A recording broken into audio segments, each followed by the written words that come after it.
Egaa ammaa waan hin dubbachuudhaaf jedhu keezii dubartootaa ta'u malee dubartoota qofa ilaallatu. Abbootiin manaas dhiironnis obboleettii qabdu ta'uu danda'a. Akkasumas immoo fuutanii haadha manaa keessanii wajjin jiraachuu ta'uu danda'a. Akkasumas immoo hiriyaa qabdu ta'a baay'een keessan. Keessumattuu dhimmi kun namoota hedduun gaaffii isaan keessan nu gaafatan. Dabalataan immoo yaalaaf illee namoonni baay'inaan kan nu bira dhufan keessaa tokko kan ta'edha.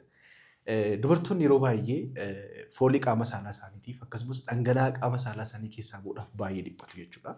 Dhimma kana ilaalchisee dhangala'aan qaama saalaa keessaa bahu akka jijjiiramu kan godhu, qaamni saalaa akka foolii qabaatu kan godhu yookiin immoo qaamni saalaa dubartootaa akka miidhamu kan godhu keessaa maali?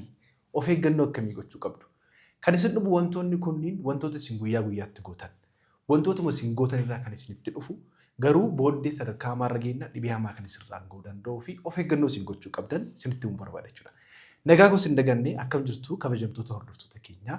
Kun Dr. Naafii Argeetudha. Kun immoo toora YouTube keessanii Dr. Naafii Argeetuu Official mana keessan teessanii bilbila keessaniin akkasumas kompiitara keessaniin taabileetii keessaniin akkasumas immoo yeroo ammaa kana TV keessarraa teessanii kan nu daawwachaa jirtan toora YouTube Dr. Naafii Argeetuu Official jechuudha. Egaa toora YouTube Dr. Naafii Argeetuu Official odeeffannoo fayyaa dhimma garaagaraa irratti isin biraan gahaa turuun keenya beekama. Bilisaan subscribe gochuu qofaanii mana keessan keessa teessanii kan ittiin argattanidha. Namoonni baay'een keessan immoo isin argaa jira dhokattanii mataa dhokfattanii otoo subscribe hin godhin galtanii kan daawwattanis jirtu. Ammas subscribe gochuudhaan namoonni subscribe hin godne qofti check godhaa dursa subscribe gochuu keessanii yoo gootanitti ta'e gaariidha. Yoo hin goonetti immoo subscribe gochuudhaan maamila taasisin jenna. Egaa guyyaa irraa dhimmi nuti irratti kaasuuf nu barbaannu keessattuu dubartoonni yeroo baay'ee gaaffii garaagaraa nu gaafatan dhangala'aa addaa qaama keessaa ba'a. Qaamni saalaa kiyya na hoosisa. Yeroo wal qunnamtii saalaa godhu na dhukkuba. Akkasumas immoo qulqullina foolii badaa yookiin foolii hin taane qaama saalaa koo keessaatii ba'a jettanii yeroo taasiftan jiraachuu danda'a. Wantoonni nutti fidan of eeggannoo isin gochuu qabdan yookiin immoo qaamni saalaa keessan qulqullinaan akka eegamu akkasumas immoo fooliin qaama saalaa keessan keessaa bahu gaarii akka ta'uutii fi dhangala'aan bahu kun dhangala'aa noormaaliin taane akka hin taane akkamitti gochuu dandeessu kan jedhu kan waliin ilaallu ta'a jechuudha. Egaa wantoonni isin gochuu qabdan yookiin waan isin of eeggachuu qabdanii wantoonni kun akka hin uumamneef maalii kan jedhutti dhufna jechuudha. Egaa akkuma beekamu qaamni saalaa dubartootaa sababii garaagaraarraan kan ka'e jijjiirama hormooniirraan kan ka'e dhangalaawwan garaagaraa yeroo garaagaraatti bahuu danda'a. Dhangalaawwan noormaal jennu jira. Kanaan dura viidiyoo isin hojjedhee ture. Baay'een keessan olmoos gara 300 olitti ilaalee sakamtu noormaaliidha sakamtu noormaalii miti kan jedhu isin hojjedhee ture. Egaa yeroo takka akkuma beekamu naannoon qaama saalaa kan jennu qaama saalaa keessa qofa miti baay'ee. Naannoo qaama saalaa illee dabalatee rifeensa naannoo qaama saalaa dabalatee yookiin immoo hidhii qaama saalaa dabalatee naannoon sun qaama saalaa dubartootaati jedhameeti kan beekamu. Kanaaf nama hooksisuun kun dhangala'aan nama addaa nama keessaa bahu kun foolii qabaachuun kun qulqullina dhabuun kun egaa baay'ee diskomfortii akkamii akkamitti kennu baay'een keessan beektu. Abbootii manaafis ta'e hiriyootaafis immoo diskomfortii akkamii akka inni kennu baay'een keessan beektu jechuudha. Kanaaf qulqullinaan eeggachuun yookiin immoo fayyaalessa ta'uusaa eeggachuun ga'ee keessan jechuudha. Kanaaf akkuma beekamu qaamni saalaa dubartootaa slightly acidic-dha. Yookiin immoo acidii beezii jedhamanii dhangala'aan naannoo sana jiru acidic-dha. Wantoonni garaagaraa yookiin immoo wantoonni isin guyyaa guyyaatti gootan garuu aciditii kana yookiin immoo environmentii isaa jijjiiruu danda'u. Akkasumas immoo baakteeriyaan naannoo gogaa qaama saalaa fi naannoo qaama saalaa jiraatan baay'een isaanii jiru. Baakteeriyaan kun noormaalii kan jiraatanidha. Garuu haalli naannoo sanaa yoo jijjiirame qulqullinas ta'uu danda'a yookiin immoo wantoota garaagaraanis ta'uu danda'a. Yeroo jijjiiramutti maaltu ta'uu danda'a jechuudha. Yeroo kanatti jeeqamuu danda'a. Jeeqamuurraan kan ka'e salphaatti infekshiniiwwan garaagaraa baakteeriyaa ta'uu danda'a, fangasii ta'uu danda'a, vaayirasii ta'uu danda'a, infekshinii garaagaraadhaaf illee saaxilamuu danda'a jechuudha. Kanaaf maal gochuu qabdu? Of eeggannoo akkamii gochuu immoo qabdu kan jedhu kan walii ilaallu ta'a jira. Inni jalqabaa wantoonni jeeqan keessaa inni tokko namoonni baay'een keessaan beektu garuu sirriitti akkasii dubbatan hin barbaada. Qulqullina isaarratti. Qulqullina yeroo jedhu maali qulqullina isaa eeggachaa jirraa? Guyyaatti yeroo 3 yeroo 5 dhiqachaa jira jechuu dandeessu baay'een keessaan. Garuu haala kamiin qulqulleeffachaa jirtudha? Tokkoffaa qulqullina yeroo jennu qulqulleessuun kan qabamu bishaaniin kan filatamaa ta'e akkasumas immoo saamunaa foolii hin qabne. Saamunatu fayyadamuu dhiisanii garuu kan foolii hin qabne ta'uu qaba. Yeroo dhiqattanitti yookiin immoo yeroo qulqulleessanitti immoo haala kamiin dhiqachuu yookiin immoo haala kamiin qulqulleessachuu qabdu kan jedhu beekuu qabdu. Tokkoffaa qulqullinni isaa kan eegamu naannoo qaama saalaa dabalatee keessa isaa duwwaatti yeroo waa'ee namoonni kan dhiqatanii naannoo qaama saalaa yookiin immoo vulvaa isaallee dabalatee guutummaa isaa sirriitti qulqulleessuun baay'ee barbaachisaadha. Qulqullina isaa eeggachuun jechuudha.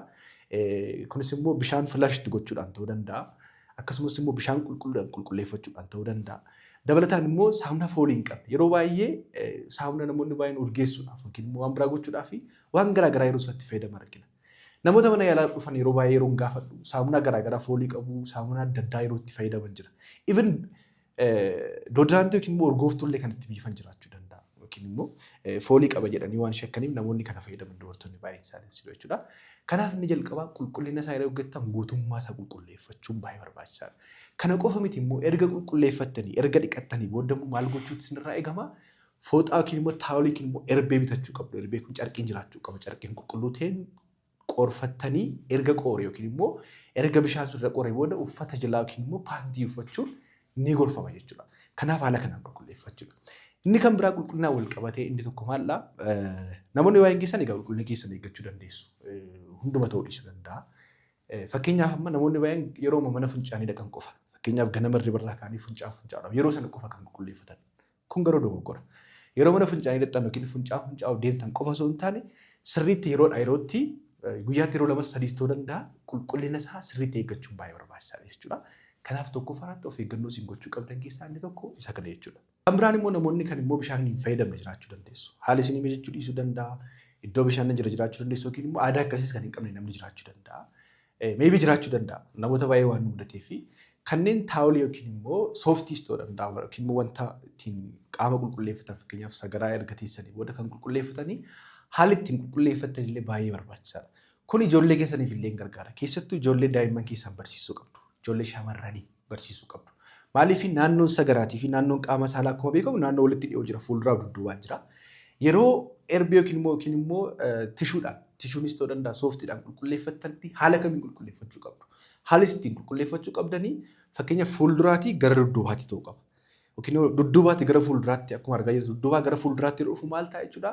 Sagaraa keessa baakteeriyaawwan garaagaraa baay'eetu jira. Baakteeriyaawwan kunniin qaama saalaa keessa galuudhaan akkasumas immoo naannoo jumboo fincaanii gara dadhabamsiisu sana galuudhaan infekshinii jumboo fincaanii fi fincaanii nama saaxiluu danda'a. Dabalataan illee infekshinii qaama saalaa nama saaxiluu danda'a. Kana qofa osoo hin taane naannoon sun baay'ee keessa galuu danda'a garuu naannoo isaatti illee kan hafe jiraannaan foolii badaallee kennuu danda'a waan ta'eef kanaaf illee haala ittiin qulqulleeffatan illee baruun baay'ee barbaachisaadha jechuudha. Inni kan biraan immoo namoonni baay'ee kan isin dagattan keessaa tokko haala kamiin rifeensa naannoo qaama saalaa jiru akkaataa ittiin qulqulleeffatan baay'ee murteessaadha. Yeroo baay'ee kan gorfamu maqasii kan jirtu maqasiidhaan utuu tiriim ta'e yookiin immoo utuu qulqulleeffameeti hin gorfama. Yeroo baay'ee namoonni baay'ee sheevarii fayyadamuu dandeessu. Akkasumas immoo waaksillee kan fayyadamtan jiraachuu dandeessu ta'uu danda'a.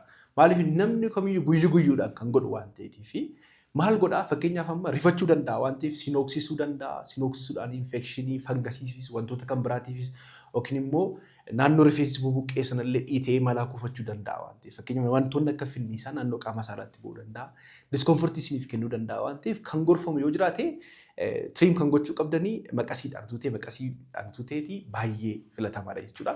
Kanaaf kana irratti illee of eeggannoo guddaa gochuun baay'ee barbaachisa jechuudha. Namoonni baay'een tariitii waaksiidhaa fi sheevarii yeroo fayyadamtan humnaan akkaataa itti sheef gootan illee baay'ee murteessaadha. Haala kamiin sheef gootu. Karaa rifeensitti giroo godhu immoo karaa kamiin kan jedhus immoo ilaaluun baay'ee barbaachisaadha jechuudha.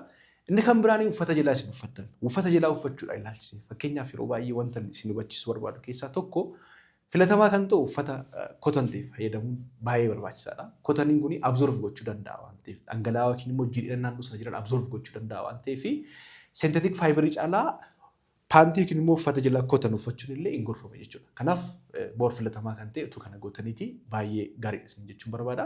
Kan biraan immoo yeroo baay'ee jiimii hojjechuu dandeessu, eksarsaayisii hojjechuu dandeessu, yeroo karaa dheeraas deemuu dandeessu. Yeroo jiimii hojjettan yookiin immoo yeroo eksarsaayisii gootan immoo toongi kan jennu jira. Paantiin naannoo qaama saalaa keessa qabu yookiin immoo amma naannoo gara hudduu keessa illee galu. Toongii baay'een keessan beektu dubartoonni maal akka ta'e argaa jirtu. Kanneen illee fayyadamuun hin gorfamu jechuudha. Waan kana fayyadamuun hin gorfamu. Immediately immoo jiimiidha yookiin immoo eksarsaayisiidha akka baataniini uffata jalaa yookiin immoo paantii jalaa sana jijjiiruu qabdu jechuudha. Erga dhiqattanii booddee baay'een keessan gochuu dandeessu yookiin amala kana yookiin immoo bartee kana baay'een keessan gochuu dandeessu. Isin yaadachiisuudhaaf tarii takka irraanfatamuu danda'a waan ta'eef erga jiimii hojjettanii booddee egaa uffata kana uffata jalaa sana jijjiirachuun illee hin gorfama jechuudha. Haala kanaan of eeggannoo guddaa gochuun hin danda'ama.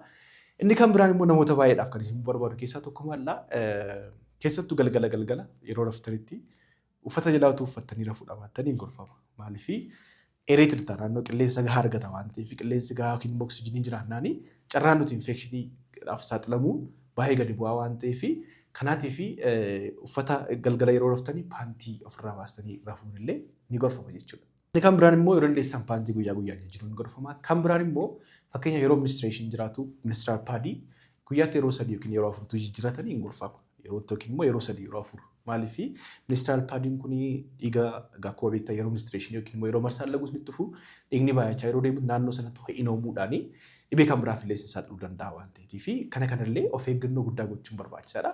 Kan biraan seksii booda erga seksii gootanii booddee xiqqoo bishaan lab jedhutu argatanii erga dhiqatu dhiqattaniitiin gorfama. Dhiqachuun illee hin gorfama jechuudha. Erga seksii gootanii booda illee funcaa'uu ergasii booda immoo bishaan lab jedheen dhiqachuun hin gorfama jechuudha. Erga yeroo dhiqattan immoo akkamitti akka dhiqachuu qabdanii jalqaba irratti isinitti himeera. Haala kana gochuudhaan of eeggannoo guddaa gochuun ni danda'ama jechuudha. Inni kan biraan egaa keessattuu dhibeewwan yeroo walqunnamtii saalaan daddarban baay'een isaanii jiru. Keessumaa walqunnamtii saalaa daangaa hin qabne mana hin qaban namoonni mana hin qaban yoo jiraatanii wantoonni kunniin mallattoo garaagaraas ni himuu danda'a. Mallattoowwan akkamii immoo yoo ofirratti argatan immoo dhufuu qabdu kan jedhuu fi fakkeenyaaf fooliin badaa qaama keessan keessaa hin ba'a qaamni keessan sinoossa yoo ta'e dhangala'aa addaa kanaan dura argitanii hin beektan bifti isaa keelloo yookiin bicaa kan fakkaatu yookiin immoo kan faraffarame yookiin immoo maal jedhama baaduu kan fakkaatu baaduu sun taane kan faraffarame waan akkasii argitanii mana yaalaa tattamaan dhuftanii yaalamuu dandeessu jechuudha. Fakkeenya funcaan yeroo funcooftan sin gubuu danda'a. Walqunnamtii saalaa yeroo gootan kan isin dhukkubu yoo ta'e dhukkubbii handhuraa gadii kan isinitti dhaga'amu yoo ta'e mallattoowwan kanneen yoo argitan immoo mana yaalaa dhufuun hin gorfamu jechuudha. Egaa jalqaba irratti simus dibeera andarwii yookiin immoo uffata uffattan qulqullina isin eeggattan keessattuu paantii baay'ee isin qabu uffattanii karaa dheeraan deemina paantii kotanii ta'e uffadhaa. Kana gochuudhaan wantoonni yookiin immoo infekshiniiwwan garaagaraa yookiin immoo foolii qaama saalaas ta'ee dhangalaawwan garaagaraa qaama keessan keessaa bu'u to'achuun hin danda'ama jechuudha. Kanaaf haala kana yoo gootanii guutummaa namatti of eeggannoo guddaa gochuu dandeessu jechuudha. Maaliif infekshiniiwwan kunniin deemee hanga sadarkaa gadameessaa ujummoo gadameessaa miidhee jennaan dhiibbaa kan biraas irraan ga'uu danda'a waan ta'eef kana gochuudhaan of eeggannoo barbaachisu gochuudhaan naannoo qaama saalaa keessanii yookiin immoo haayijinii naannoo qaama saalaa keessanii eeggachuun ni danda'ama jechuudha. Egaa kabajamtoota hordoftoota keenya of eeggannoo akkamii akkasiin gochuu qabdan kan isiniif kaaseef wanti kun gaaffii namoota hedduu biraan dubartoota hedduu biraan nu bira ga'aa jiru waan ta'eef kanaaf bifa kanaan isiniif deebisuu barbaade. Odeeffannoo kan biraa immoo yoo barbaaddan yookiin immoo ammas odeeffannoo dabalataa barbaaddan koomentii irratti nu beeksisuu dandeessu. Namoonni immoo qaamaan dhuftanii dhimma fayyaa kamiyyuu dhimma fayyaa walqunnamtii saalaas ta'uu danda'a dhimma fayyaa walhormaataa wal qabatu ta'uu danda'a dhimmoota fayyaa kamillee nu biratti yaalamuu barbaaddan egaa bakki argama keenyaa Yaadoon Kiliinik magaalaa Finfinnee Hayaa Daraartuu Addabaabayitti argamna. Lakkoofsa bilbilaa asirra jiru yookiin immoo teelegiraam yuuzarneemii asirra jiruun bilbiltanii yookiin immoo barreessitanii beellama qabattanii dhuftanii yaalamuu dandeessu jechuun barbaada. Hanga xumura sagantaa keenyaatti nu waliin turtanii hanga xumuraatti waan hordoftaniif galatoomaa isiniin jedha. Sabskiraayib gochuun akka hin daganne fayyaan dhabina.